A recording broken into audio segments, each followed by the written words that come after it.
मैना ने general Outram के मुंह की ओर देखकर दुखी स्वर में कहा, मुझे कुछ समय दीजिए जिससे मैं यहाँ महल के ढेर पर बैठकर जी भरकर रो लूं।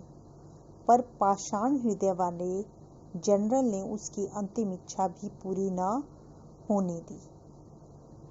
प्रश्न होता है कि मैना की अंतिम इच्छा क्या थी? तो उत्तर होगा कि मैना की अंतिम इच्छा बस इतनी थी कि वह अपने टूटे हुए महल पर जी भरकर रोना चाहती है, लेकिन हृदय जो था जनरल आउटरम का वह पत्थर के समान था, यानी वह पिघला नहीं और उसने मैना को आज्ञा नहीं दी। उसी समय मैना के हाथ में हथकड़ियां पहना दी गई और उसे लाकर कानपुर के किले में कैद कर दिया गया। उस समय जब यह घटना घटी, उस समय महाराष्ट्रीय इतिहासवेता यानी जो इतिहास के जानकार हैं, महादेव चिटनवीस का पत्र था बाखर। बाखर पत्र में छपा था कि कल कानपुर के किले में एक भीषण हत्याकांड हो गया। नाना साहब की एकमात्र कन्या धधकती हुई आग में जलकर भस्म कर दी गई। भीषण अग्नि में शांत और सरल मूर्ति, उस अनुपमा बालिका यानी जिसकी कोई तुलना नहीं की जा सकती, उस बालिका को जलते देख सबने उसे देवी समझकर प्रणाम किया।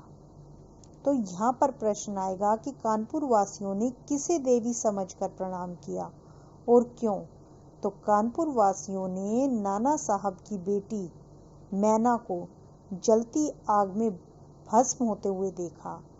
उन्होंने उस पवित्र बालिका को देवी के रूप में माना और उसे प्रणाम किया। उस समय मैना जो है वह देवी के समान प्रतीत हो रही थी।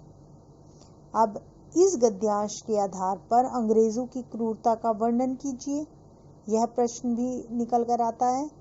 तो अंग्रेज सेनापति जो थे वो बहुत क्रूर थे। उनके हृदय में दया ममता की भावना नहीं थी।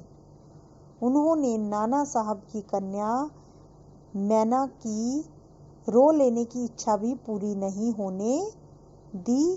इससे उनकी क्रूरता का ज्ञान होता है।